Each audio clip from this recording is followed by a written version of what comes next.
T'es-tu déjà demandé pourquoi toutes les planètes étaient parfaitement rondes? Et si ces corps célestes décidaient d'enfreindre toutes les règles et de changer de forme? Aurions-nous des planètes carrées, des lunes triangulaires, voire des formes intergalactiques complètement improbables? Eh bien, découvrons-le. Comment les planètes se forment-elles? L'univers est rempli de nuages tourbillonnants de poussière et de gaz. Ces nuages, appelés nuages moléculaires, sont constitués de divers éléments, tels que l'hydrogène, l'hélium, le carbone, l'oxygène, etc. Ils sont comme une cuisine cosmique, remplie des ingrédients nécessaires à la préparation de nouvelles planètes. La première étape de la recette de formation des planètes s'appelle la théorie de l'accrétion. Supposons qu'il se passe quelque chose qui provoque une instabilité gravitationnelle. Par exemple, qu'une supernova explose à proximité. Cela pousse le gaz et la poussière dans le nuage et les fait se rassembler. En raison de la gravité, ces particules commencent à tomber vers un point central. Elles se serrent de plus en plus les unes contre les autres, un peu comme lorsque tu serres une balle dans ton main. Finalement, elles se trouvent pressées si fort que le nuage commence à s'aplatir pour prendre la forme d'un disque. Un peu comme lorsqu'on mélange de la farine et de l'eau pour faire de la pâte à pizza. Ce disque est appelé disque protoplanétaire. Il tourne également parce que les particules du nuage étaient déjà en rotation. Imagine maintenant que ces minuscules particules de poussière et molécules de gaz dansent à l'intérieur du disque. Parfois, elles se heurtent les unes aux autres et, dans ce cas, elles s'agglutinent comme du velcro. Ces petits amas de poussière et de gaz sont appelés planétésimaux. Ce sont les éléments constitutifs des planètes. Au fur et à mesure des collisions et des fusions, les planétésimaux deviennent de plus en plus gros et forment des protoplanètes. Ces protoplanètes prennent de l'ampleur et leur gravité devient plus forte. Certaines d'entre elles grossissent tellement qu'elles finissent par devenir les grandes maîtresses de leur voisinage cosmique. Les planètes que nous connaissons et que nous aimons. Chaque planète a sa propre recette de gaz, de roches et parfois même d'eau. Mais pourquoi les planètes s'apparentent-elles à des sphères? Eh bien, c'est à cause de la gravité. Revenons à nos protoplanètes. Imagine que tu comprimes un ballon avec tes mains. L'air à l'intérieur du ballon est repoussé, ce qui crée une pression. Il se passe la même chose avec les planètes. La gravité comprime la matière vers l'intérieur, la tirant vers le centre.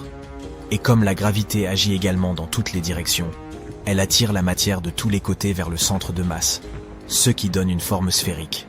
Et cette matière repousse à son tour au moyen de la pression, résistant ainsi à la force de gravité. En fin de compte, ils trouvent tous deux un point d'harmonie qui leur permet de s'équilibrer mutuellement. C'est ce qu'on appelle l'équilibre hydrostatique, un terme sophistiqué qui signifie que tout est en équilibre à l'intérieur d'une planète. Mais ce n'est pas tout. Un autre élément qui rend les planètes sphériques est leur rotation. Imagine maintenant une boule de pâte à modeler ou de glaise, et que tu la fasses tourner rapidement. La matière commence à pousser vers l'extérieur, ce qui fait que la pâte à modeler se bombe au niveau de l'équateur et s'aplatit au niveau des pôles. Il en va de même pour les planètes. Lorsqu'elles tournent sur leur axe, la combinaison de la gravité et de la rotation pousse la matière vers l'extérieur, ce qui fait bomber la planète au niveau de l'équateur. Les planètes cherchent tranquillement à redevenir des disques. Cependant, la gravité ne veut pas de ces planètes dégonflées. Elle veut qu'elles soient bien rondes. Elle continue donc à tirer sur la matière en essayant de la rendre aussi compacte que possible. Finalement, la gravité l'emporte et la planète prend une forme sphérique. Prenons quelques exemples dans notre assortiment planétaire. Jupiter, la géante du système solaire, adore montrer son aplatissement. Elle tourne si vite qu'elle devient visiblement comprimée au pôle et potelée au milieu. Un peu comme une toupie avec un joli ventre bombé. Saturne maintenant, la merveille aux anneaux, se joint également à cette fête de l'aplatissement. Elle tourne sur elle-même avec ses magnifiques anneaux, et sa distorsion est encore plus prononcée que celle de Jupiter. Ce exemple montre comment la rotation peut donner aux planètes une forme unique. Elle passe d'une forme parfaitement ronde à un certain renflement autour de la ceinture. C'est comme une poterie cosmique, où le mouvement de rotation crée cette forme si distincte. Tu sais maintenant pourquoi les planètes sont rondes. Mais le plus intéressant, c'est de savoir ce qui se passerait si elles ne l'étaient pas. Et si elles étaient, disons, cubiques, ou même triangulaires. Voyons voir ça. Une planète en forme de cube ou de triangle verrait sa masse répartie d'une manière totalement différente de celle d'une sphère. Et tu sais ce que cela signifie? La gravité en serait également bouleversée. Sur une planète sphérique, la gravité attire tout vers le centre parce que la masse est uniformément répartie autour de celui-ci. Mais lorsque nous introduisons une planète en forme de cube ou de triangle, les choses deviennent intéressantes. Si tu te tenais au centre de l'une de ces faces, tu ressentirais la gravité la plus forte qui soit sur cette planète. C'est parce que les faces seraient les plus proches du centre de gravité. Et lorsque tu t'éloignerais du centre pour t'approcher des bords, la gravité commencerait à te jouer des tours. Tu ressentirais une lutte contre cette attraction à angle aigu. En marchant sur ces bords, tu aurais l'impression de gravir une montagne ou de marcher sur une pente très raide. Tout cela parce que la gravité souhaite te voir rester au centre d'un des côtés et nulle part ailleurs. Imagine maintenant le terrain sur les bords et dans les coins. C'est un paysage aride, rocailleux et sec. Pourquoi ? Parce que toute l'eau s'accumulerait au centre de chaque face, laissant les arêtes à sec. Et la qualité de l'air ? Elle est soit inexistante, soit si fine qu'elle ne permet absolument pas la vie. Ce n'est pas l'endroit le plus confortable où élire domicile, ça, c'est certain. N'oublie pas non plus tes vêtements chauds, ton sandwich et tes chaussures de randonnée. Tu en auras besoin à cause du climat démentiel qui y règne. Le type de climat que tu rencontrerais sur notre Terre en forme de cube ou de triangle dépend de la façon dont elle tourne. Si elle tourne sur ces angles, chaque côté jouit d'un climat doux et tempéré. En revanche, si elle tourne sur un axe passant par deux de ces faces, les choses se corsent. Imagine une version en montagne russe de notre climat actuel. Certaines faces présenteraient des paysages polaires, glacés et froids, les faces supérieures et inférieures du cube, ou la face inférieure du triangle. Les autres faces seraient complètement différentes. Dans un cube, elle serait brûlante, avec un climat équatorial qui te ferait suer à grosses gouttes. Au lieu de voir la lumière du soleil se courber doucement le long de la surface, elle se dirigerait directement sur ses côtés. C'est ce qu'on appelle rôtir à petit feu. Sur une planète triangulaire, la lumière du soleil frapperait les faces en biais. Cette lumière solaire inclinée créerait de fascinantes variations de température sur la planète. Imagine ceci. En allant de la base du triangle vers la pointe, les températures diminueraient progressivement. La base, où la lumière du soleil frappe le plus directement, serait la région la plus chaude, tout comme le climat équatorial que nous connaissons sur notre Terre sphérique.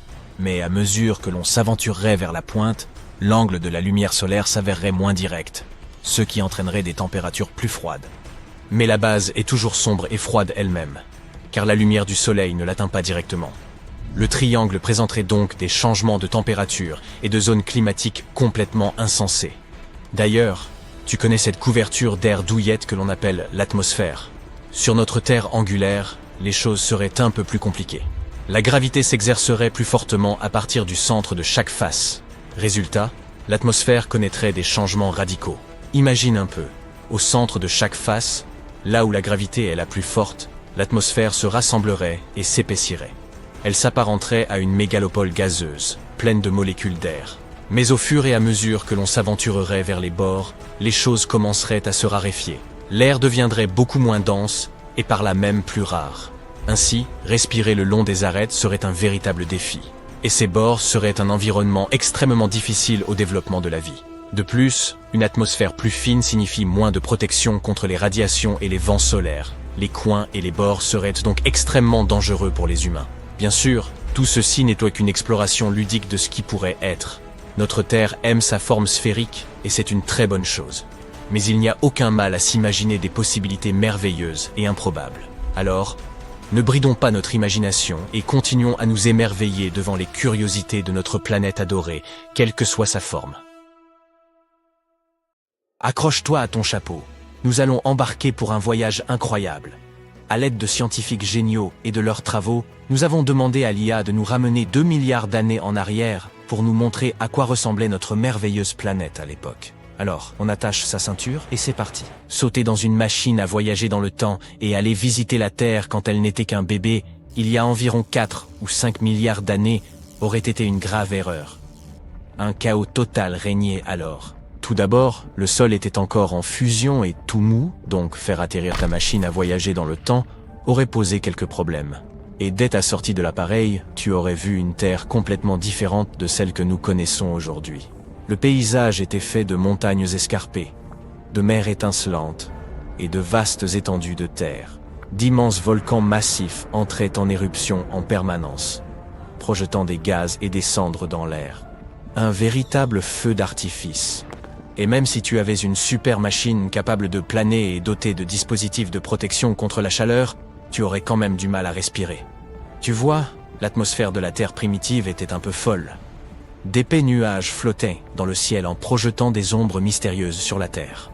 L'air était aussi ténu qu'un murmure et rempli de toutes sortes de gaz étranges, comme de l'hydrogène et de l'hélium.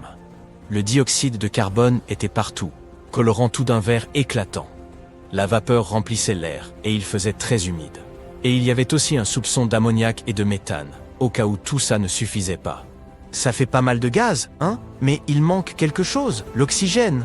En inspirant, tu ne sentirais pas cette bouffée d'air familière remplir tes poumons. Il n'y avait pas encore de forêt luxuriante. Au lieu de cela, on trouvait des terrains accidentés et rocailleux. Certaines de ces roches portent encore les marques des forces intenses, collisions et tremblements de terre qui ont façonné la Terre pendant des millions d'années. Mais au milieu de toute cette violente beauté, quelque chose d'étonnant était sur le point d'arriver. La vie, dans ces balbutiements, était en train de préparer sa grande entrée. Des organismes comme les algues et les bactéries dominaient la scène. Ils prospéraient dans les océans, se nourrissant de dioxyde de carbone pour croître et se multiplier. Les séos grouillantes d'activité, pleines de formes de vie microscopiques, multicolores et perdonantes. Ces minuscules organismes travaillaient dur, libérant de l'oxygène en vaquant à leurs occupations. Ces véritables petites usines modifiaient lentement la composition de l'atmosphère. Voilà donc à quoi ressemblait la Terre primitive, plus ou moins. Mais pourquoi était-elle si hostile? Et comment a-t-elle pu changer autant depuis? La chaleur de la Terre provient de toutes sortes de choses qui se sont produites lors de sa formation. Tout d'abord, les objets qui se sont assemblés pour former notre planète dégagèrent déjà beaucoup de chaleur. Ensuite, au fur et à mesure que la Terre grandissait, sa force gravitationnelle s'est considérablement accrue. Elle a attiré encore plus de matière vers elle, et elle l'a aussi serrée très fort dans ses bras. Et tu sais ce qui se passe quand on comprime quelque chose? Ça chauffe et tout comme une cocotte minute. Ce réchauffement incroyable a eu un impact énorme sur la structure de la Terre. Imagine un mélange de roches, de métaux et de minéraux. À mesure que la chaleur montait, toute cette matière a commencé à fondre. Et devine quoi? Un métal très dense a coulé vers le centre, et est devenu le noyau de la Terre, tandis que les roches plus légères sont remontées, pour former la croûte et le manteau. C'est comme si la Terre avait décidé de se dissocier, en créant des couches distinctes. On appelle cette séparation la différenciation. Mais le réchauffement ne s'est pas arrêté là. Avec tous ces mélanges et ces déplacements, la Terre est devenue encore plus chaude. C'était comme si tu augmentais la température d'un four planétaire géant. Toute cette chaleur folle a eu de sérieuses conséquences. La température élevée de la Terre a tout accéléré. Les plaques tectoniques dansaient. Un véritable remue-ménage géologique à la surface. Et ce n'est pas tout. La Terre était également bombardée par de sérieux visiteurs cosmiques. Imagine ça. Pendant que la Terre était occupée à rassembler toutes sortes de débris spatiaux et de se former, la pagaille régnait dans le système solaire. Saturne et Jupiter avaient décidé de tout chambouler en changeant d'orbite, envoyant toute une tasse d'objets massifs vers notre pauvre Terre. Et ce n'était pas pour plaisanter. Ces impacts ont fait fondre les minéraux de notre croûte terrestre et les ont même vaporisés. Ces collisions étaient si puissantes qu'elles faisaient même sortir les gaz de l'atmosphère terrestre. Tu parles d'un feu d'artifice. Crois-le ou non, nous pouvons encore observer les cicatrices de ces anciennes collisions. Il faut un travail de détective, mais ses conséquences sont bel et bien visibles pour un œil entraîné. Par exemple, nous avons le cratère de Mani-Itzok au Groenland. Même si le cratère lui-même n'est pas visible, on trouve dans cette zone des roches qui se trouvaient jadis à une profondeur de 20 à 25 km sous la surface de la Terre. Et devine quoi? Elles portent les marques d'un choc intense et soudain. Il s'en est passé des choses. La plus grande collision a eu lieu avec une planète appelée Theia. Theia, de la taille de Mars, se serait écrasée sur la Terre avec un énorme boom, un événement colossal qui a tout changé. Le noyau métallique de Theia a fusionné avec celui de la Terre, tandis que les couches extérieures des deux planètes ont été projetées dans l'espace. Le résultat? Un magnifique anneau de débris autour de notre planète. Voici la partie la plus intéressante. Ces débris n'ont pas flotté indéfiniment. Ils ont commencé à s'assembler comme des pièces de puzzle. Et voilà. Nous avons obtenu notre Lune. Incroyable, non? Et cet étonnant processus n'aurait pris que 10 ans, voire moins. C'est complètement dingue. On appelle ce formidable événement concernant la Lune l'hypothèse de l'impact géant. Alors la prochaine fois que tu regarderas notre satellite dans le ciel nocturne, Rappelle-toi qu'il s'agit en fait d'un gros morceau de notre propre planète. D'ailleurs, la Terre a elle aussi vécu une sacrée aventure lors de la création de son atmosphère. La première tentative de création d'atmosphère ne s'est pas très bien passée. Une fine couche d'hydrogène et d'hélium s'est formée au moment où toute cette matière s'accumulait. Mais ces gaz n'ont pas tenu. Ils ont fini par s'échapper dans l'espace infini. Au revoir les gars. Mais la Terre n'a pas abandonné, elle est repartie de plus belle, et cette fois-ci, elle a eu beaucoup plus de succès. Les volcans sont venus à la rescousse. Ils ont craché toutes sortes de gaz, de la vapeur d'eau, du dioxyde de carbone, et tout un tas d'autres substances bizarres. Même les météorites et les comètes ont participé à la fête, apportent de l'air et de l'azote. Notre atmosphère est sur le point de devenir ce qu'elle est aujourd'hui. Mais voilà, il n'y avait pas d'oxygène dans cette deuxième expérience. Non, pas une seule petite bouffée. L'oxygène que produisaient les rayons du soleil en divisant les molécules d'eau disparaissait immédiatement à cause de certaines réactions chimiques. Ce n'est qu'avec la troisième expérience et l'apparition de la vie que les choses ont commencé à changer. Les organismes photosynthétiques ont pris le devant de la scène et ont utilisé tout le dioxyde de carbone présent dans l'air pour fabriquer leur nourriture. Et ils se sont mis à libérer de l'oxygène. Finalement, ces organismes ont réussi à produire tellement d'oxygène que les réactions chimiques n'ont plus pu arrêter le processus, et une atmosphère s'est créée. Ce n'est que depuis environ 350 millions d'années que nous avons atteint le niveau d'oxygène que nous connaissons aujourd'hui, environ 21% de l'air que nous respirons. Ainsi, des volcans enflammés au mystérieux océan, ce petit aperçu du passé nous révèle une Terre très différente de celle que nous connaissons. Il est fascinant d'explorer ces paysages et d'imaginer les premières formes de vie se développer. Grâce à l'IA, nous pouvons entrevoir l'histoire extraordinaire de la planète et admirer les merveilles de sa perpétuelle évolution. Alors, reste à l'écoute pour d'autres voyages passionnants. T'es-tu déjà demandé si la Terre pouvait être une créature intelligente ou plutôt une entité intelligente? Quelque chose avec un esprit et un instinct de survie? Présenté comme ça, on dirait un film de science-fiction dans lequel la planète où nous vivons se réveillerait soudainement un matin en se rendant compte qu'elle ne nous aime pas beaucoup et deviendrait complètement folle. Mais il s'agit d'autre chose. Ce que j'essaye d'imaginer, c'est plutôt l'idée que l'activité collective de la vie, celle des microbes et des plantes, pourrait modifier la planète et lui donner sa vie propre. Un peu comme un esprit vert. La métaphore de la Terre comme entité vivante n'est pas dénuée de sens. Des créatures rampent, nagent, marchent et volent en permanence dans les couches supérieures de nos sols, de nos océans et de notre ciel. Les plantes en recouvrent une immense partie. Et puis il y a des virus et des bactéries dans l'eau, dans la terre et dans l'atmosphère. Imagine maintenant que tous ces êtres vivants, les plantes, les animaux et les microbes, forment une grande équipe et travaillent ensemble. Ils ont des tâches différentes, mais un but commun. Faire de la planète un endroit où il fait bon vivre. Par exemple, les plantes produisent l'oxygène que nous respirons et les animaux contribuent à la pollinisation des fleurs. Ensemble, ils forment la biosphère, qui est en quelque sorte l'équipe vie de la Terre. C'est là qu'intervient l'idée d'une intelligence planétaire.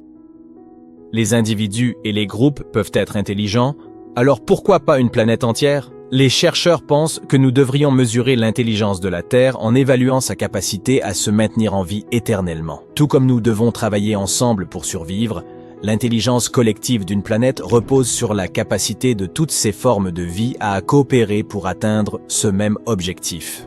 C'est comme si la planète était un système complexe capable de prendre soin de lui-même, comme les forêts. Elle partage des nutriments grâce à des réseaux souterrains de champignons. Cela permet à tous les arbres de rester en bonne santé. Nous avons certainement beaucoup à apprendre des forêts. Si nous devions sauter dans un univers fantastique à la recherche de planètes intelligentes et conscientes, nous choisirions sans doute Mogo de Green Lantern. Il s'agit d'une entité qui peut par exemple changer son climat et modifier sa gravité, la croissance de ces plantes et d'autres choses du même genre. Et que dire de l'étonnante Pandora d'Avatar ? Te souviens-tu des fascinantes scènes où l'on voit ces espèces d'organes qui ressemblent à des tentacules ? Ils permettent aux créatures de communiquer entre elles à un niveau neuronal. C'est comme si la planète entière était un cerveau géant dont les cellules sont constituées d'une multitude d'arbres. de créatures et d'autres éléments plus petits. Nous sommes loin de tout ça, mais c'est amusant à imaginer. Pour l'instant, notre civilisation se trouve au stade que les scientifiques ont qualifié de technosphère immature. En bref, nous sommes encore trop concentrés sur l'utilisation de technologies qui ne sont pas toujours bénéfiques. Nous ne disposons pas d'une intelligence planétaire ou d'une compréhension collective de ce qu'il faut faire pour améliorer notre sort. Au lieu de cela, nous agissons chacun pour soi. Nous n'en sommes pas au pire des stades, bien sûr. Des chercheurs ont défini 4 stades distincts pour expliquer comment une intelligence planétaire pourrait avoir un impact sur notre avenir à long terme. Le premier stade est ce que nous appelons la biosphère immature. C'est l'époque où la vie a commencé sur Terre. Il y a des milliards d'années, il n'y avait que des microbes et aucune végétation. Il n'y avait pas de rétroaction globale, ce qui signifie que ces microbes ne pouvaient pas encore affecter la Terre et son atmosphère de quelque manière que ce soit. Le deuxième stade est celui de la biosphère mature. Il y a 2,5 milliards à 540 millions d'années. C'est le moment où les continents se sont stabilisés et où la biosphère a commencé à exercer une forte influence sur la Terre. Le troisième stade, connu sous le nom de technosphère immature, est celui où nous nous trouvons actuellement, avec des systèmes interconnectés de communication, de transport, d'électricité et d'informatique qui puisent leurs ressources dans les systèmes terrestres et affectent la biosphère. Le quatrième stade, la technosphère mature, est celui vers lequel la Terre devrait tendre à l'avenir. À ce moment, la technologie profitera à l'ensemble de la planète. Nous utiliserons des formes d'énergie durables. L'intelligence planétaire est le signe d'une planète mûre, et les chercheurs tentent de comprendre comment nous pouvons nous en rapprocher. Ce que nous faisons au niveau individuel a donc de l'importance. L'activité collective de la vie, comme celle des microbes ou des plantes, peut changer une planète et en faire plus qu'un simple rocher sans vie flottant dans l'espace. Grâce à la biosphère, notre planète a découvert comment développer la vie de manière autonome il y a des milliards d'années. Et ça continue. Il nous faut maintenant trouver le moyen de mettre en place un système similaire, mais cette fois-ci avec la technosphère. Il est difficile d'imaginer que les planètes puissent devenir sensibles, comme Pandora ou un autre monde imaginaire. Il y a plusieurs raisons à cela. Tout d'abord, les planètes se forment grâce à l'action commune de matériaux tels que les roches, les gaz et les liquides autour d'une nouvelle étoile. C'est comme lors d'une grande réunion de famille, où chacun apporte un ingrédient différent pour préparer un plat délicieux. Et tout comme ces ingrédients ne se transformeront pas soudainement en des êtres vivants, les matériaux d'une planète ne peuvent pas devenir des créatures conscientes par elles-mêmes. Sur Terre, après des milliards d'années de réactions chimiques complexes, des molécules ont commencé à se reproduire et à transporter des informations. Voilà comment la vie est apparue. Et la Terre est le seul exemple que nous connaissions. Voici la deuxième raison. Imagine que tu aies un grand jardin dans lequel tu plantes beaucoup de champignons et de bactéries, en espérant qu'ils deviendront intelligents et t'aideront à prendre soin de tes terres. Mais les champignons et les bactéries n'ont pas de cerveau. Et ce n'est pas comme s'ils en avaient besoin. Pour les animaux, avoir un gros cerveau n'est pas simple. Il faut beaucoup d'énergie pour le faire fonctionner. Les animaux ne deviennent donc intelligents que s'ils ont besoin de l'être pour survivre et s'épanouir dans leur environnement. Les chiens et les chats sont assez intelligents parce qu'ils doivent éviter les dangers et trouver de la nourriture.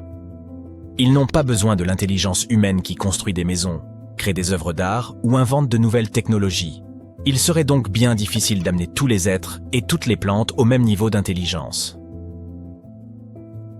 La troisième raison pour laquelle il serait difficile pour une planète de devenir intelligente est la règle fondamentale du règne animal, la survie du plus fort.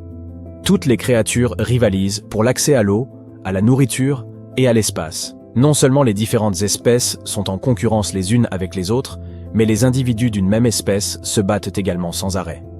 Songe par exemple aux crabes violonistes qui se battent sur la plage, ou aux loups qui se disputent leur proie, ou encore à moi, lorsque je vois une place libre sur une plage bondée. Ce type de comportement ne nous conduira jamais à la coopération globale. Il y a quelques exceptions à cette règle.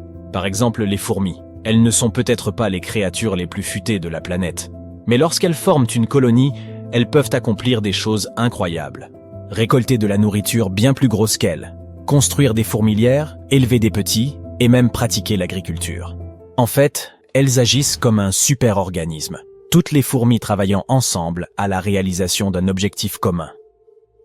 Les abeilles et les fourmis sont très altruistes et collaborent afin que leurs reines puissent se reproduire. Si une grande colonie de fourmis prenait le contrôle de notre monde, elle agirait comme un seul esprit et travaillerait dans son propre intérêt et dans celui de la planète, jusqu'à ce que celle-ci soit à court de ressources. Mais en réalité, il est difficile d'imaginer qu'un organisme, même un super-organisme, puisse atteindre un tel degré de conscience de soi. 5e raison. Comment communiquer?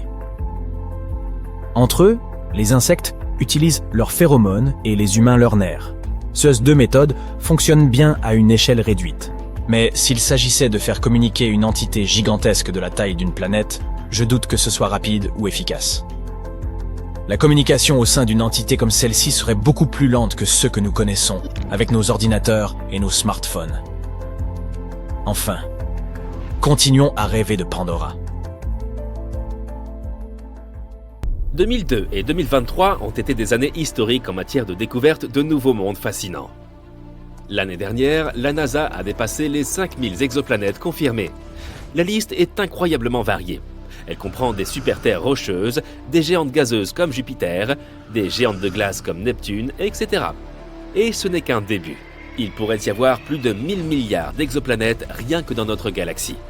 Mais la question la plus importante est de savoir combien d'entre elles sont habitables. Tu sais, pour nous, les humains, y a-t-il des planètes sur cette liste qui pourraient accueillir de la vie, ou qui pourraient même devenir notre future maison? Bien sûr qu'il y en a. Et en 2022-2023, nous en avons trouvé 5. Alors attachez vos ceintures et accrochez-vous pour un voyage mouvementé au-delà de notre système solaire. La première planète de notre liste est Wolf 1069b, une dénomination bien ennuyeuse. Je vais donc simplement la surnommer Wolfie. Car qui pourrait m'en empêcher? La NASA? Une nouvelle étude menée par 50 astronomes passionnés a confirmé quelque chose de génial. Cette exoplanète, Wolfie, située à seulement 31 années-lumière de nous, pourrait potentiellement être composée de roches. En d'autres termes, il s'agit théoriquement d'une planète habitable. L'équipe à l'origine de cette découverte a utilisé une technique appelée vitesse radiale pour détecter l'exoplanète. Cette méthode permet aux scientifiques d'étudier les mouvements des étoiles et des planètes. C'est un peu comme si on jouait au ballon avec un ami et qu'on voyait la balle se rapprocher de plus en plus au fur et à mesure qu'il la lançait. C'est un peu comme la vitesse radiale. Lorsqu'une planète se rapproche de nous, l'étoile autour de laquelle elle orbite semble aussi se rapprocher de nous. Lorsque la planète s'éloigne de nous, l'étoile a également l'air plus lointaine. Les scientifiques peuvent utiliser ces informations pour déterminer ce que fait la planète et quelle est sa taille. C'est ainsi qu'ils ont trouvé Wolfie. On estime que cette exoplanète a la taille de la Terre et qu'elle a une masse égale à 1,5 fois celle de notre planète. Elle est en orbite autour d'une étoile naine rouge que j'appellerais Wolfie's Mama. Mais c'est là que le bas blesse. Wolfie orbite dans la zone habitable de son étoile, ce qui signifie qu'il s'agit d'un candidat idéal pour la présence d'eau sous forme liquide à sa surface. C'est comme si nous avions touché le jackpot exoplanétaire. Waouh, j'aimerais bien avoir acheté un ticket. Cette étude estime que si Wolfie possède une atmosphère semblable à celle de la Terre, les températures pourraient atteindre 12 degrés Celsius, ce qui signifierait que de l'eau liquide pourrait s'accumuler sur le côté jour de la planète.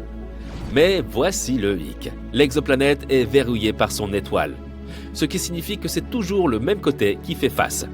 Imaginons qu'un côté de la planète soit toujours baigné dans la chaleur de son étoile, tandis que l'autre est éternellement dans l'obscurité.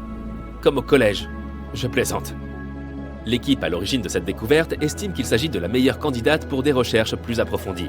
Mais il faudra probablement attendre encore 10 ans pour obtenir des réponses. D'ici là, nous devrons continuer à scruter le ciel avec nos télescopes et en croisant les doigts. La planète suivante est TOI 700e.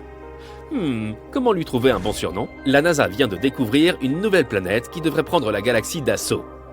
Ou plutôt en orbite. Je la surnommerai Toys Were Us. Elle fait presque la taille de la Terre, contient très probablement de l'eau liquide à sa surface et n'est qu'à 100 années-lumière de nous. Il ne s'agit pas d'un simple trajet en voiture, bien sûr, mais elle est assez proche dans le grand ordre des choses. Toys Were Us est la 4e planète de son système et a une orbite un peu courte. 28 jours seulement pour faire le tour de son étoile. Au moins, tu auras un anniversaire tous les mois. Hurrah! Cette fois, la découverte a été faite en utilisant la méthode dite du transit. Les planètes elles-mêmes sont incroyablement petites et difficiles à détecter. Mais lorsqu'une planète se trouve devant l'étoile, elle bloque une partie de la lumière qu'elle émet, ce qui la fait paraître un peu moins brillante. Dès que la planète s'éloigne, l'étoile retrouve sa luminosité. Pour trouver une planète, les scientifiques observent donc très attentivement si la luminosité change. Si c'est le cas, cela signifie qu'il y a probablement une planète qui joue à cache-cache avec nous. C'est ainsi qu'ils ont découvert Toys Were Us. On la doit à la mission TESS. Elle a également détecté 66 nouvelles exoplanètes et 2100 autres candidats attendent d'être confirmés. TESS a produit des images de 75% de la voûte céleste. C'est ce qu'on appelle de l'efficacité. Toys Were Us est située dans la zone habitable optimale, entre les planètes C et D. Mais elle pourrait être verrouillée. Tout comme Wolfie, il se peut donc que nous devions nous contenter d'un monde aquatique à une seule face. La découverte de Toys Were Us est une piste prometteuse pour les futures observations de suivi. Et elle démontre le potentiel de TESS à trouver des exoplanètes encore plus petites à l'avenir.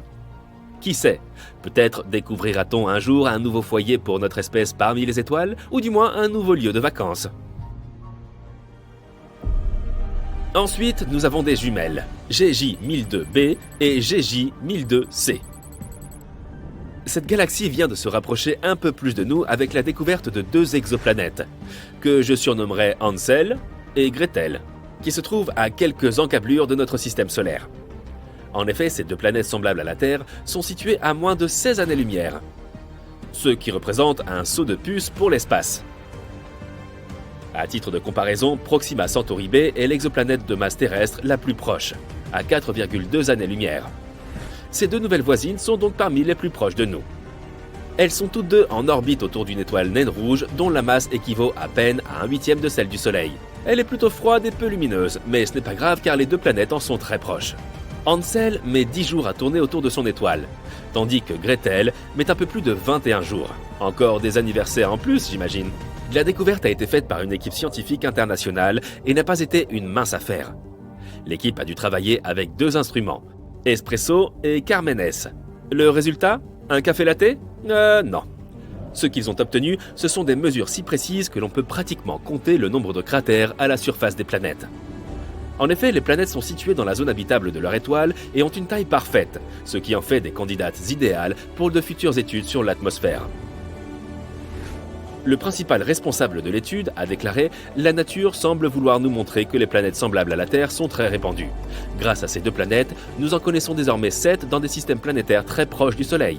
Qui aurait cru que nos voisins pouvaient être si accueillants ?»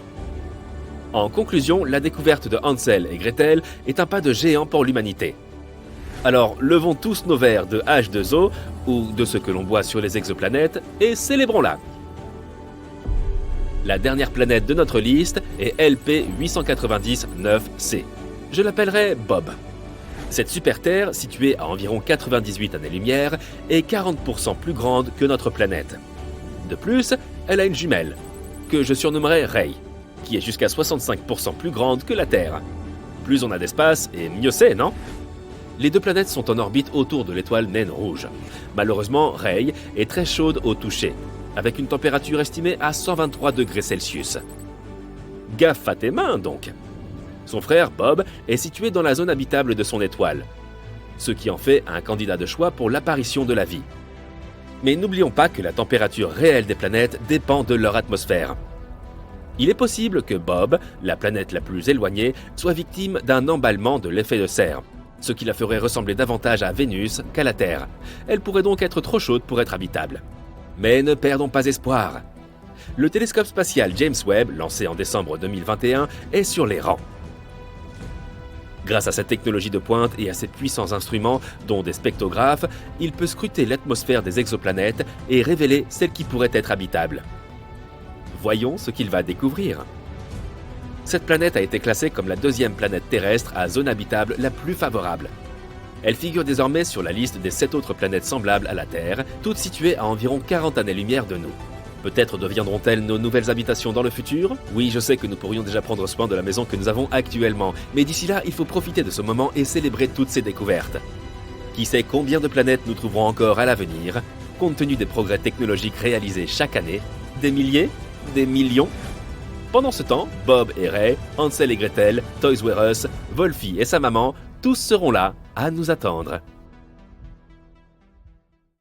Il y a 84 millions d'années, de nombreux mammifères modernes, ainsi que des oiseaux, des groupes d'insectes et même les premières plantes à fleurs existent déjà. Les dinosaures sont encore là aussi. Il leur reste environ 20 millions d'années avant l'astéroïde.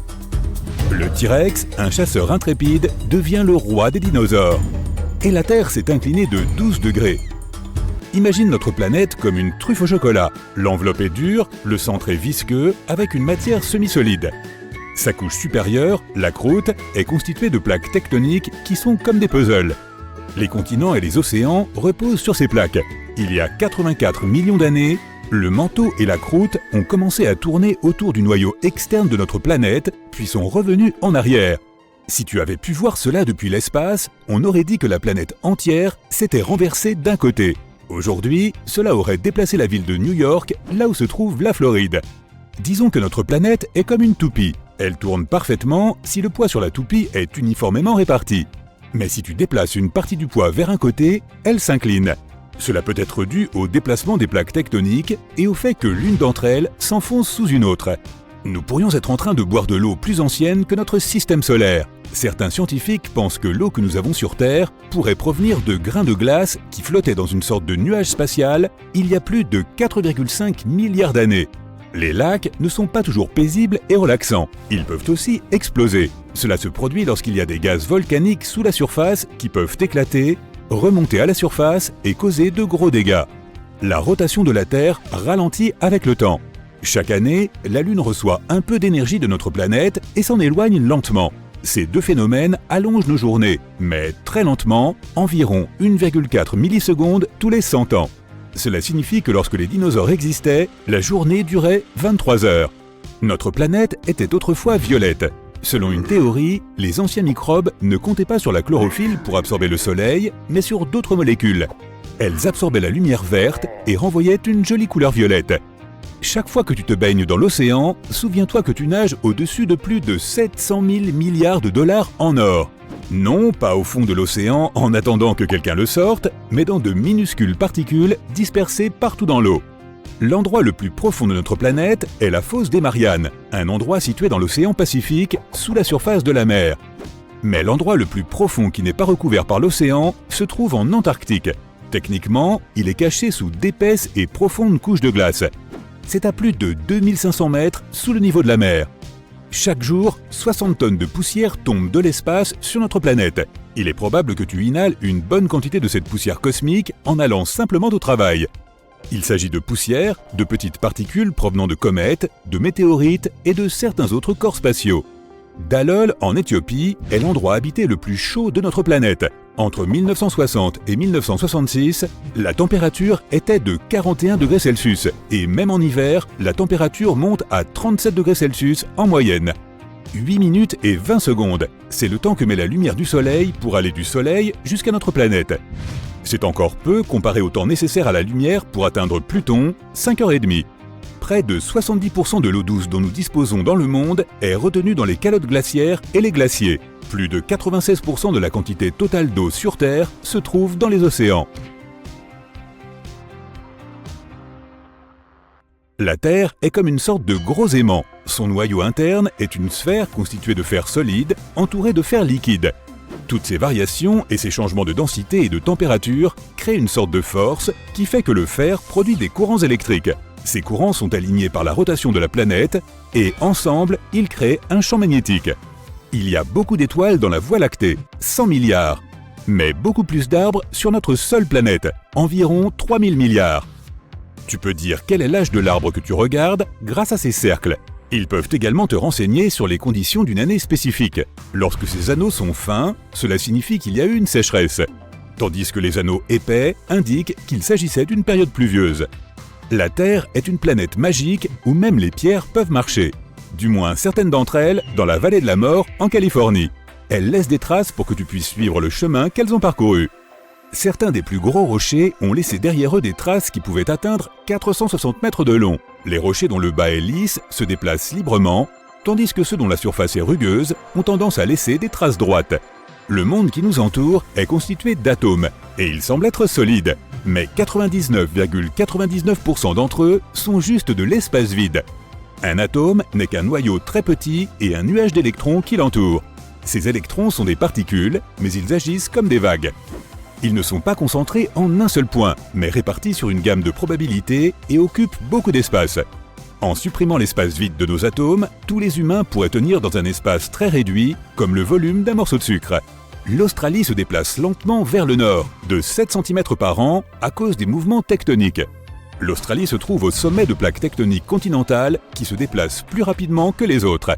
Il faudrait 400 000 lunes pour atteindre le niveau de luminosité du Soleil. Cela semble beaucoup à première vue, mais la Lune ne fait que refléter la lumière provenant du Soleil. Elle ne produit pas la sienne. Et même cela ne suffit pas. Sa luminosité dépend de l'angle exact entre le Soleil, la Lune et la Terre.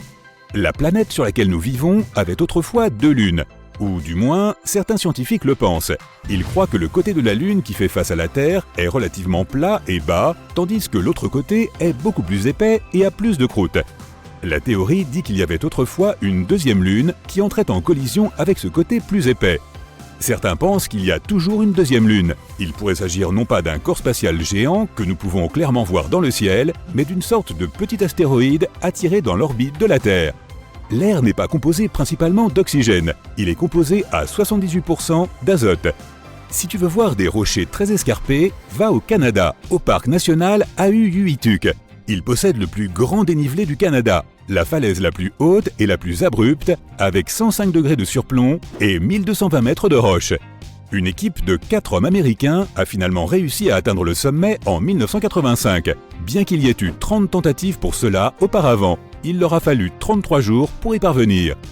Le Pacifique, l'Atlantique, l'Indien et l'Arctique sont les 4 océans du monde. Le 5e correspond à l'océan austral. Il n'est pas défini par les continents qui l'entourent, mais par son courant antarctique qui va d'ouest en est. Les recherches montrent que le courant a été créé il y a plus de 30 millions d'années, lorsque l'Amérique du Sud et l'Antarctique s'étaient séparés. Cela a permis à l'eau de circuler au fond de l'océan sans aucune barrière. La fonte des glaciers et des nappes glaciaires signifie qu'il y a plus d'eau dans les océans. Cela ajoute le poids supplémentaire de tout ce liquide qui fait pression sur le fond de la mer, ce qui le fait couler. La surface de la Terre semble solide et relativement permanente, mais tous les 500 millions d'années, elle subit un processus de régénération. Les plaques tectoniques s'entrechoquent, la croûte continentale crée une pression sur la croûte océanique et cette pression active les volcans. Au fil du temps, tout cela a pour effet de régénérer et de remplacer une grande partie de la surface de la Terre. Tout comme notre corps régénère les cellules de notre peau, en remplaçant les anciennes par les nouvelles. De toutes les planètes du système solaire, la Terre est la seule dont la croûte externe s'est brisée en d'énormes surfaces appelées plaques tectoniques. Il s'agit d'un processus important qui a permis la formation de fosses océaniques et de montagnes et qui contribue également à la protection de la Terre. Lorsque les plantes microscopiques qui vivent dans l'océan disparaissent, elles tombent au fond de l'océan. Les restes retournent à l'intérieur de notre planète et sont recyclés et finissent par se retrouver dans l'atmosphère, nous protégeant ainsi de la chaleur excessive pouvant nous transformer en Vénus, la planète la plus chaude de notre système solaire. La Terre a 3 couches principales. La première est un noyau en 2 parties, qui sont le noyau interne dense et chaud et le noyau externe fondu. Vient ensuite le manteau. Et enfin, la 3e couche est la fine croûte, la surface qui supporte la vie telle que nous la connaissons. Du moins, c'est ce que nous pensions jusqu'à présent, car les scientifiques ont récemment découvert une nouvelle couche mystérieuse située au plus profond du noyau interne solide. Le noyau interne de la Terre fait environ 2/3 de la taille de la Lune et est composé de nickel et de fer solide. Il est brûlant. La température au centre de notre planète est la même qu'à la surface du Soleil. Le noyau externe peut atteindre une température de près de 5500 degrés Celsius. Il est difficile de l'explorer car nous ne pouvons pas nous y rendre, et c'est un peu comme regarder à travers une fenêtre vraiment sale de 5000 km de métal et de roches en fusion. Mais nous pouvons compter sur des expériences de laboratoire effectuées sur des roches pressurisées chauffées, sur les signaux des ondes sismiques et sur des modèles informatiques. Lorsqu'un tremblement de terre se produit, il envoie des ondes de choc sismique. Ces ondes traversent les couches à une vitesse différente selon la direction qu'elles prennent et le matériau qu'elles traversent. Dans la nouvelle étude, une équipe de scientifiques a collecté un ensemble de données provenant de 100 000 séismes profonds. Certains d'entre eux se sont produits à plus de 100 km sous la surface. Lorsqu'un tremblement de terre se produit d'un côté de notre planète, les scientifiques suivent ces ondes tout le long jusqu'à l'autre côté. Les ondes changent lorsqu'elles arrivent de l'autre bord, et les scientifiques essaient d'identifier les matériaux que ces ondes ont traversés. Ils ont découvert une nouvelle couche dans le noyau de notre planète grâce au tremblement de terre. Normalement, les ondes de choc se déplacent le long de l'équateur, mais à l'intérieur de la Terre, elles s'écartent et vont dans des directions différentes, environ 60 degrés sur le côté. Lorsque les ondes traversent le noyau interne en allant du nord au sud, elles voyagent plus rapidement que les ondes qui traversent le noyau parallèlement à l'équateur. Il est important de comprendre le noyau, car il crée notre champ magnétique qui, à son tour, protège la planète d'éléments comme les vents solaires, qui sont des particules chargées provenant du Soleil. Dans les années 60, nous avons découvert que la Terre pulsait toutes les 26 secondes. C'est comme un mécanisme d'horlogerie, un battement de cœur géant. Le sol tremble légèrement, mais nous ne le sentons généralement pas.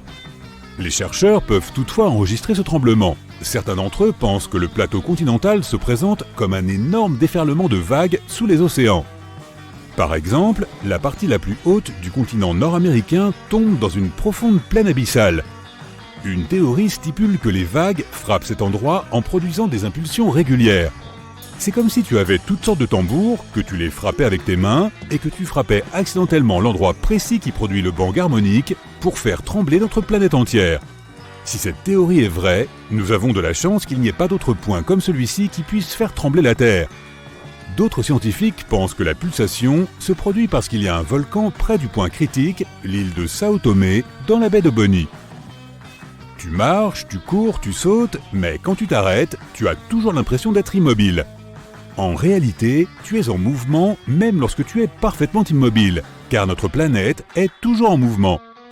Selon l'endroit où tu te trouves, tu peux tourner dans l'univers à plus de 1600 km/h. C'est au niveau de l'équateur que tu atteindras la plus grande vitesse. Fais tourner un ballon de basket sur ton doigt et regarde l'équateur du ballon. Un point aléatoire sur celui-ci a plus de distance à parcourir en une seule rotation que n'importe quel point plus près de ton doigt. Cela signifie que le point sur l'équateur se déplace plus rapidement. La Terre est une planète qui se recycle en permanence. Le sol sur lequel nous marchons est recyclé. Le cycle des roches de notre planète transforme les roches d'un type en un autre. C'est un cycle qui se produit sans cesse. Les profondeurs de notre planète sont remplies de magma.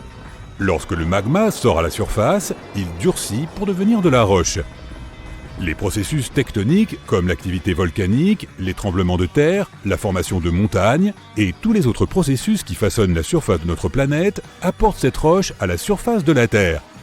Lorsque la roche est à la surface, l'érosion la façonne et rase ses morceaux. Ces petites particules sont ensuite déposées. Toute la pression venant d'en haut compacte les particules pour former des roches sédimentaires, comme le grès par exemple. Les roches sédimentaires peuvent aussi se retrouver de plus en plus profondément sous la surface de la Terre. Comme il y a beaucoup de chaleur et de pression, elles sont cuites et deviennent des roches métamorphiques. Elles peuvent remonter à la surface une fois de plus, ou même finir par être de nouveau érodées. Parfois, les plaques de la croûte terrestre se poussent les unes sous les autres, et ainsi, les roches peuvent se retrouver en magma une fois de plus. Nous n'avons exploré que 5% de l'océan jusqu'à présent. L'océan lui-même, ainsi que la vie sous le plancher océanique, sont encore un mystère. Les sédiments qui se trouvent sous nos océans abritent différents micro-organismes qui existent même à des profondeurs de 2,5 km sous le plancher océanique. Il y a là des microbes cachés dans les profondeurs des roches volcaniques au large des régions du Pacifique, sous 265 mètres de sédiments. La biosphère sous le plancher océanique se développe extrêmement lentement par rapport à la vie à la surface. La division cellulaire ne s'y produit que tous les 10 à 1000 ans. Quelque chose est différent concernant l'axe de la Terre. Les changements climatiques et la fonte des glaciers, principalement dans des régions comme l'Himalaya et l'Alaska, ont fait bouger cet axe. Notre planète a deux sortes de pôles. Les premiers sont les pôles magnétiques sud et nord. Ils affectent des éléments comme la dérive et la navigation. L'axe autour duquel la Terre tourne est un autre type de pôle. Il s'est un peu déplacé au fil du temps, mais nous ne savons pas exactement pourquoi. Les chercheurs ont réalisé que des masses d'eau en mouvement poussent l'axe de la Terre vers l'est. Prends l'exemple d'une bassine d'eau. Si tu la fais bouger d'avant en arrière, les remous font que l'eau déplace son poids tout autour. Un processus similaire se produit à l'échelle planétaire. quelle que soit l'ampleur d'un tremblement de terre, aucun humain ne pourra jamais sentir un tremblement de terre de l'autre côté de la Terre, bien que certaines personnes prétendent le contraire. En 2013, il y en a eu un près des îles Kuril d'une magnitude de 8,5. Il a atteint une profondeur d'environ 650 km. Il était si fort que des personnes en Australie ont déclaré qu'elles avaient pu sentir le sol trembler. Le plus fort tremblement de terre s'est produit au Chili en 1960 avec une magnitude de 9,5. La zone de rupture s'est étendue de 500 km à près de 1000 km le long de la côte du pays. Les tremblements de terre d'une magnitude de 10 ou plus ne peuvent pas se produire. La magnitude dépend de la longueur de la faille où il se produit. Plus la faille est longue, plus le tremblement de terre est important. Une faille est une cassure dans une partie de la croûte terrestre. Il y a des roches des deux côtés et elles se déplacent les unes par rapport aux autres. Nous n'avons pas trouvé de faille suffisamment longue pour générer des séismes d'une magnitude de 10 ou plus. Si cela se produisait, la faille s'étendrait autour de la majeure partie de notre planète. Un tremblement de terre d'une magnitude de 12 nécessiterait une faille plus grande que notre planète. Un côté de notre planète devient plus froid que l'autre. La Terre possède un système qui la maintient au chaud de l'intérieur, un liquide rouge et chaud situé profondément sous la surface. Il tourne et en même temps génère un champ magnétique et une gravité. De cette façon, le noyau de la Terre maintient l'atmosphère au plus près de la surface de la planète. La Terre absorbe aussi la chaleur du Soleil, principalement à la surface. La chaleur ne se répand pas de manière uniforme sur toutes les parties de la Terre. Un côté de la planète, l'hémisphère pacifique, perd de la chaleur plus rapidement que l'autre, l'hémisphère africain. Cela se produit parce que les terres retiennent plus de chaleur que la surface sous l'océan. Le plancher océanique est beaucoup plus fin que la masse terrestre. De plus, la température causée par la chaleur provenant de l'intérieur de la Terre diminue à cause des énormes quantités d'eau froide au-dessus. Les nuages ne sont pas seulement des morceaux de coton lointains et duveteux. Ils pèsent plus de 500 tonnes et aident à réguler la température de notre planète. Si tu prenais toutes les gouttelettes d'eau des nuages et que tu les déversais à la surface de la Terre, tu pourrais recouvrir la planète d'une couche liquide aussi fine qu'un cheveu humain. Cela ne semble pas beaucoup, mais cette eau est d'une importance cruciale pour le climat. Nous aurions des températures plus chaudes si les nuages n'existaient pas.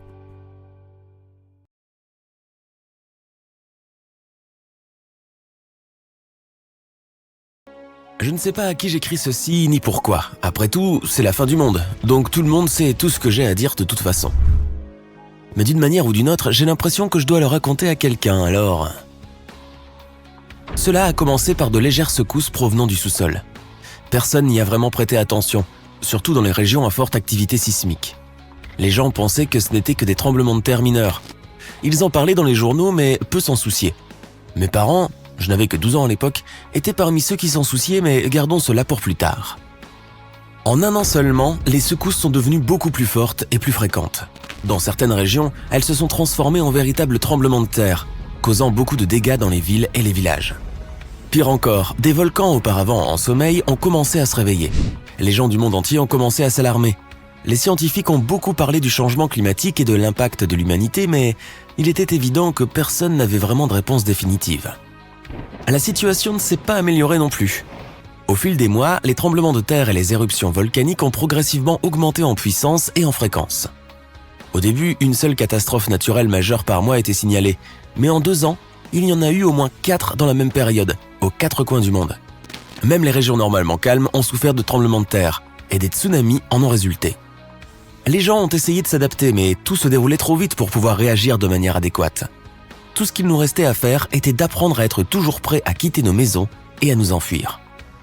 Nous avons renoncé à la construction de grands immeubles d'habitation robustes et avons opté pour des maisons légères imprimées en 3D. Elles étaient facilement détruites, mais aussi facilement construites, ce qui était un énorme avantage. Les articles de luxe perdaient rapidement de leur valeur, tandis que l'électronique mobile et les outils de survie se vendaient de plus en plus cher. Les gens commençaient à vraiment apprécier ce qu'ils avaient et à s'apprécier les uns les autres. Les voisins s'entraidaient et des villes entières unissaient leurs efforts pour construire des communautés fortes et se préparer au pire, ensemble. Puis le pire est arrivé plus tôt que prévu. La planète entière a été secouée par un tremblement de terre titanesque. Nous avons pensé que c'était la fin pour nous tous, car le sol a tremblé pendant des heures et n'a cessé que le lendemain. Par la suite, des rapports sont arrivés de la côte atlantique. L'océan s'était retiré, laissant de vastes étendues de sable et de coraux nus. Des équipes de recherche sont parties en hélicoptère à la recherche des causes de ce cataclysme et ont trouvé l'impensable. Il y avait un énorme tourbillon au milieu de l'Atlantique, des centaines de fois plus grand que le plus grand trou d'eau du monde. L'eau de l'océan s'écoulait dans ce gigantesque évier, comme si quelqu'un avait retiré le bouchon du fond. Dans un sens, c'est exactement ce qui s'est passé. Les plaques tectoniques sous l'Atlantique se sont séparées, formant une énorme brèche dans le fond. Du magma bouillonnant s'est déversé, mais a été éteint par la masse d'eau impressionnante, qui s'est ensuite précipitée dans l'abîme. L'eau s'est engouffrée si rapidement que le niveau général de l'eau a baissé en quelques heures. L'événement a été surnommé la Grande Faille Atlantique, mais ce n'était encore que le début. Avec l'augmentation de la fréquence des tremblements de terre et des éruptions, la configuration des vents dans le monde entier a changé, ce qui a entraîné des ouragans massifs. Il semblait que la planète entière était contre ses habitants. Mais comme je l'ai dit plus tôt, mes parents étaient ceux qui s'en souciaient le plus, et ils devaient en connaître la raison. Ils étaient géologues à l'Agence spatiale internationale, qui a poursuivi ses recherches malgré tous les cataclysmes. Et ce sont eux qui en sont venus à la conclusion affligeante, pour une raison inconnue, la Terre avait commencé à s'agrandir. Cela expliquait tout, les séismes de plus en plus fréquents sont causés par le mouvement des plaques tectoniques. Le magma en mouvement a été poussé du manteau vers la croûte et a éclaté à la surface à des endroits exactement adaptés à cela, les volcans. Et cela signifiait qu'il y aurait d'autres événements comme la Grande Faille Atlantique, mais encore plus catastrophiques. 1 an plus tard, nous avons déménagé pour nous installer au sein de l'agence avec les familles des autres employés et des chercheurs. Les bâtiments étaient ultra résistants. Nous étions donc protégés des atrocités de l'extérieur. Nous avons accueilli autant de personnes que possible, mais bien sûr ce n'était pas suffisant. Des millions d'autres ont été laissés, livrés à eux-mêmes, et nous ne pouvions qu'espérer que tout le monde était en sécurité. À ce moment-là, comme l'estimaient les scientifiques, la planète avait déjà grandi 1,5 fois sa taille d'origine. Et à première vue, le rythme auquel elle se développait s'accélérait. Au cours d'une autre année de notre vie de bunker, nous l'avons vu grandir 2 fois plus. Des crevasses encore plus grandes que celles de l'Atlantique ont surgi dans différentes parties du monde, provoquant un chaos généralisé. Tout le monde est alors parti vivre sous terre, où c'était relativement sûr. Les communications entre les continents étaient pratiquement perdues et tout ce que nous avons appris sur la situation susmentionnée provenait d'expéditions audacieuses menées par des scientifiques. La planète a été ravagée par des tremblements de terre, des éruptions volcaniques, des tsunamis et des ouragans qui se produisent presque quotidiennement maintenant. La vie à la surface était pratiquement impossible. C'est alors que l'équipe combinée de chercheurs et d'ingénieurs a soudainement trouvé la solution sur laquelle elle travaillait depuis 5 ans. Ils l'ont appelée l'Arche. Plusieurs équipes ont convenu de construire d'énormes vaisseaux spatiaux pour évacuer l'humanité ainsi que les espèces animales, les poissons et les insectes survivants au cas où la Terre se désagrégerait. Et le moment qu'ils redoutaient est finalement arrivé. Tout le monde dans les bâtiments de l'agence, y compris mes parents et moi-même, a été escorté jusqu'à un énorme hall où se trouvait l'une des arches. Toutes les autres personnes du continent qui ont réussi à venir étaient également là. On nous a donné des papiers d'identité et nous avons ensuite été autorisés à embarquer. Chaque personne a reçu une capsule séparée qui devait nous maintenir en hibernation pendant toute la durée du voyage dans l'espace. On nous a dit que nous étions les colons, les pionniers de la colonisation de l'espace. Nous allions sur Mars. Et c'est ainsi que je me suis retrouvé ici où j'écris tout cela. Nous avons réussi à monter à bord de l'Arche et nous avons été endormis dans nos capsules. Quand je me suis réveillé, nous étions déjà en train d'atterrir. Je ne veux pas t'assommer avec les détails de la terraformation et de l'installation dans notre nouvelle maison. Au début, nous portions tous des combinaisons spéciales équipées de réservoirs d'oxygène, mais bien vite, nous avons construit un dôme avec une atmosphère artificielle et commencé à rendre le territoire habitable, à la fois pour nous et pour les animaux que nous avions amenés. 10 ans se sont écoulés depuis lors. Nous nous sentons presque chez nous sur la planète rouge, qui n'est plus vraiment rouge. Il y a des forêts luxuriantes et de grandes villes qui s'étendent tout autour. Mars est inactive, il n'y a donc pas de tremblement de terre ni d'ouragan ici. La vie est assez paisible, bien qu'elle soit extrêmement active avec tout le travail qu'il reste à faire. Mais pendant tout ce temps, nous avons tous regardé avec anxiété notre planète natale s'agrandir.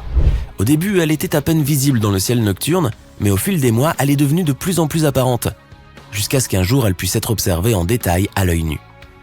Aujourd'hui, elle a la taille de la Lune dans notre ciel et est visible même à la lumière du jour. Le Soleil semble beaucoup plus petit d'ici qu'il n'était vu de la Terre. Donc en gros, notre planète natale semble maintenant plus grande que son étoile. Grâce au télescope, nous pouvons voir sa surface couverte de cicatrices et de fissures des dizaines de fois plus grandes que le Grand Canyon. Il n'y a plus de mer et d'océan, et les continents ont dérivé au loin. Le monde autrefois vert et bleu si accueillant est maintenant une terre stérile et désolée, bouillonnante de feu et de soufre. Le soleil n'aide pas non plus. Quand la planète était petite, l'étoile baignait dans sa lumière et sa chaleur, lui donnant vie et énergie. Aujourd'hui, comme la Terre est 100 fois plus grande, le soleil brûle sa surface et les restes de son atmosphère. Mais même cela, ça n'est pas tout. Avec la taille, la gravité a aussi augmenté. Étant si grande et massive, la Terre est entrée en collision avec la Lune, la consommant presque entièrement.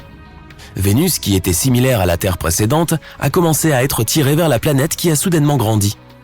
Et la Terre elle-même gravite lentement vers le Soleil. Les scientifiques disent qu'un jour, elle absorbera d'abord Vénus et Mercure, puis brûlera complètement sous la chaleur du Soleil. Waouh! Tout ce que j'espère maintenant, c'est de ne jamais le voir de mes propres yeux.